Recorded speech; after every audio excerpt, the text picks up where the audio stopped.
वापस फिर दूसरे कमरे में गए। इस कमरे में अपने आप पंखा चल रहा था। मैंने उसको कहा यार अंदर से कोई तारे तूरे जुड़ गई होंगी, उसको ठीक कर दे। उसने दोबारा बोर्ड खोला, तारे ठीक थी पर पंखा चल रहा था। सारे स्विच ऑन किए ऑफ किए पर फिर भी पंखा बंद ना हो। वो कहता हो क्या गया। अब मेरे दिमाग में थोड़ा आ गया, शक पैदा हो गया कि आसपास के लोगों की बातों से। हाँ कि भी है कोई पंगा है। मैंने कहा चल छोड़, कल सुबह करेंगे इसको, वापस चलते हैं। मैं कहा, वापस चलते हैं, कल सुबह इसको करेंगे। तो गुरु प्यारी सत्कारजोग संगत जी हो, अब दिल में एक शक तो आ गया कि ये कुछ हुआ है। तो वो जो इलेक्ट्रिशियन था, मैंने उसको तो कुछ नहीं बताया, इस बारे में जिक्र नहीं किया। पर अगले दिन हम फिर दोबारा दिन के वक्त मकान के अड़ोस पड़ोस वालों के पास गए। उनसे मम्मी ने करीब 5-6 लोगों के एड्रेस लिए जो उस मकान में रह के गए थे। वो कृष्णानगर के एरिया में कोई शॉपकीपर था, किसी का कोई ऑफिस था। हम उन लोगों से मिले, मैं मिला पर्सनली जाके। अब उनकी बातें सुन के वाकई में हैरान हुआ मैं। गुरु प्यारी सत्कारजोग संगत जी, ये हकीकत है जो सतगुरुदेव लीलाधर परमपिता केशवानंद सत्यार्थी जी महाराज की लीला मैं आपको सुना रहा हूं। ये सचमुच मेरे पे घटित हुई है, मेरे परिवार के साथ घटित हुई है, हमारे साथ घटित हुई है।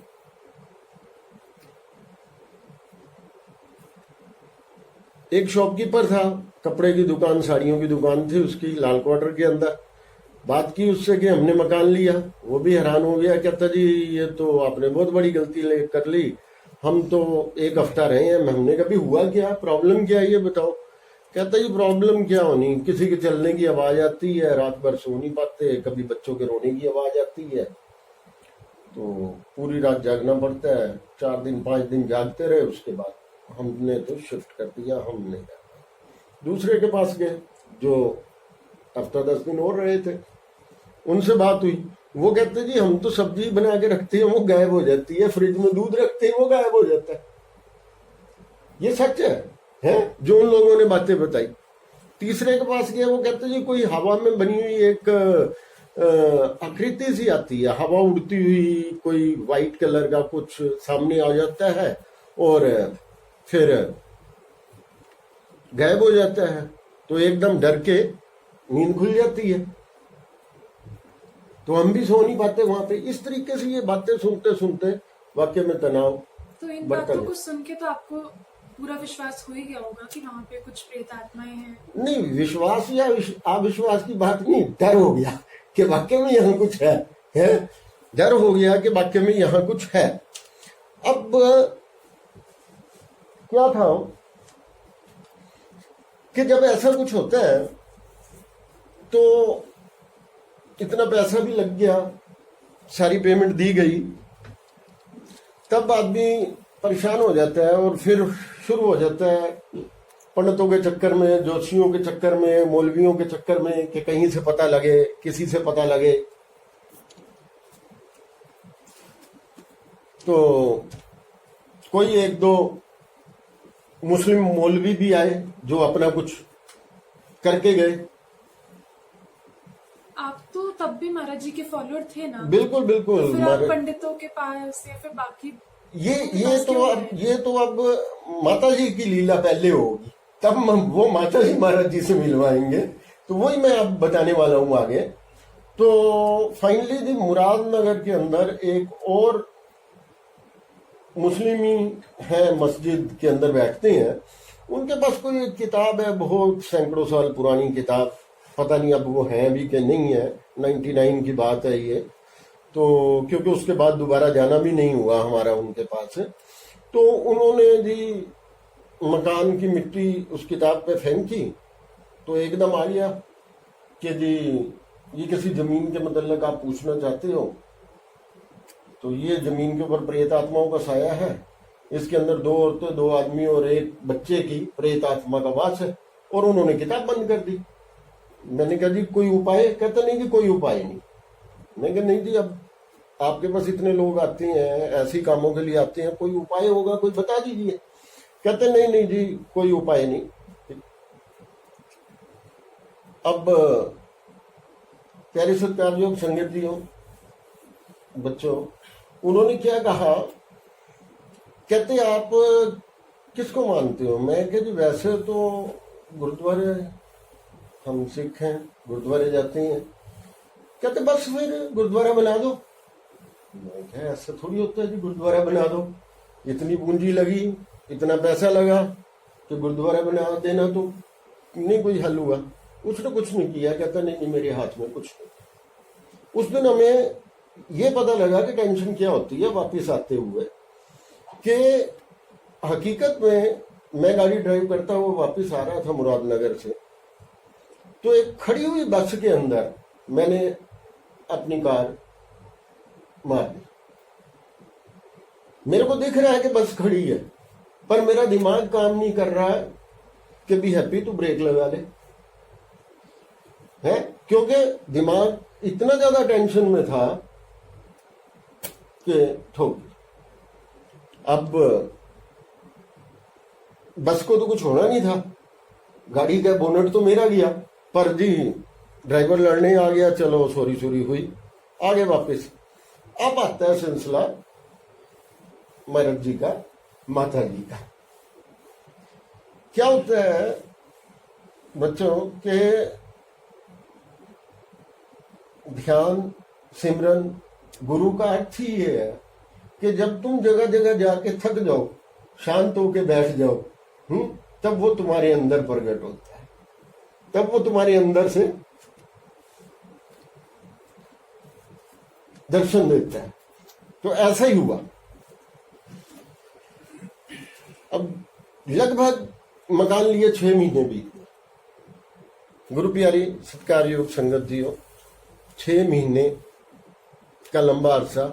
रोज हम राजयोग मंदिर के पीछे रहते थे, तो रोज सुबह 7 बजे हम मंदिर जाते थे।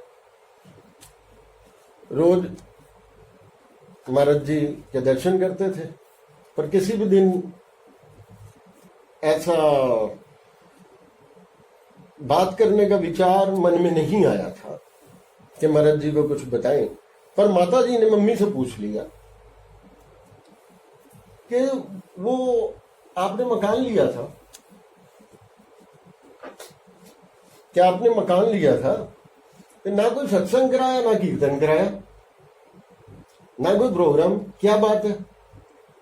मम्मी रोने लग पड़े माता जी के सामने कि माता जी क्या बताएं आपको। मम्मी ने सारी बात बता दी कि ऐसे ऐसे भूत प्रेत वगैरह, स्वर्ग सिनेमा वाले, सारा जो मैंने स्टोरी तुम्हें सुनाई है। माता जी ने पहले तो मम्मी को डांटा, मैं साथ ही था, मेरे को भी डांटा कि गुरुओं वाले हो गए तुम भूत प्रेतों पे विश्वास करते हैं क्या? तुम्हें अब गुरु महाराज जी पे भरोसा नहीं? क्या श्री गुरु महाराज जी पे भरोसा नहीं? क्यों नहीं महाराज जी से बात की? इतने दिन से इतनी बड़ी टेंशन को झेल रहे हो। तो फिर आपने बताया क्यों नहीं था पहले माता जी को या महाराज जी को? अपनी प्रॉब्लम क्यों नहीं डिस्कस की पहले जाके उनसे? ये महाराज जी के साथ पहला एक्सपीरियंस था हमारे परिवार का। तो मैंने कहा ना कि हम नहीं कुछ भी कर सकते, हम तो महाराज जी के पास जाते थे।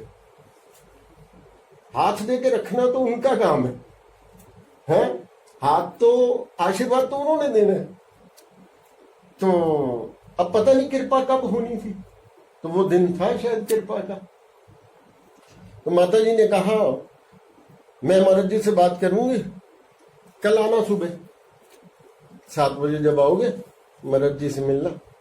अगले दिन फिर दोबारा महाराज जी के श्री चरणों में पहुंच गए हम। माता जी भी वहीं रूम में बैठे हुए थे बाई चांस। तो माता जी ने बात शुरू कर दी कि जी ऐसे ऐसे परेशानी में आई है। साथ में डैडी भी गए, वाइफ भी गई, हम चारों लोग गए थे। तुम तो अभी पैदा ही नहीं हुए थे, नामो निशान ही नहीं था तुम्हारा। तो अब हम चारों जने गए, महाराज जी ने किस्सा सुना, थोड़ा सा महाराज जी माता जी से, थोड़ा सा हमसे। महाराज जी ने भी माता जी की तरह हमें डांटा। कहते बेटा फिर तुम लोगों को श्री गुरु महाराज जी पे भरोसा नहीं है, नंगली निवासी भगवान पे भरोसा नहीं है, हैं? कि ऐसे ही बड़े प्यार से बोलते थे महाराज जी, बोलते हैं महाराज जी अभी भी। तो कहते ऐसा है, कल बेटा सुबह उन्होंने कुछ नहीं है छोटा सा सामान लिखाया सबके लिए, अपना सिलेंडर, गैस, चूल्हा, प्रसाद का सामान लेके और मेरे को साथ लेके चल घर चल पड़े। हमने कहा जैसा आदेश महाराज जी। उस दिन फटाफट हम घर पहुंचे, जो घर परचेज किया था उस घर पहुंचे और घर की सफाई की।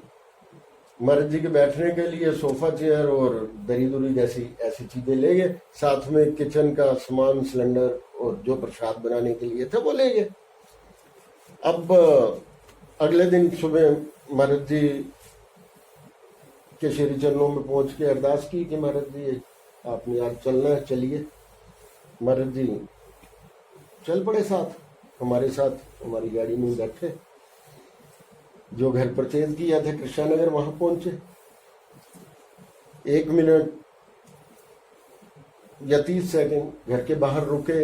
हम देख रहे थे महाराज जी को, पूरे घर को देखा उन्होंने। बड़े शांत भाव से चलते चलते घर के अंदर पहुंचे,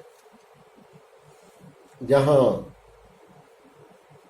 महाराज जी के बैठने के लिए सोफा रखा था। महाराज जी को आसन दिया, महाराज जी बैठे। हम बैठे रहे थोड़ी देर नीचे, महाराज जी भी आंखें बंद करके, हमें नहीं पता क्या देख रहे थे, पर उन्होंने कहा बेटा आप बैठो, मैं आता हूं अभी। और उसके बाद वो ऊपर फर्स्ट फ्लोर, सेकंड फ्लोर ऊपर चढ़ने लगे और वो सरसों हमारे से ले ली और दानों को बिखेरते हुए ऊपर गए। लगभग 4-5 मिनट के अंदर अंदर वो छत से भी होके नीचे वापस आ गए। गुरु प्यारी सत्कार योग संगतियों, ये बिल्कुल सच्चा किस्सा, बल्कि गुस्ताखी कर गया किस्सा कहने पे। ये सतगुरुदेव श्री केशवानंद त्यार्थी जी महाराज की एक सच्ची लीला है, जिसके बारे में मैं आपसे वर्णन कर रहा हूं, बात कर रहा हूं। वापिस आए, आके बैठ गए। हमें कहते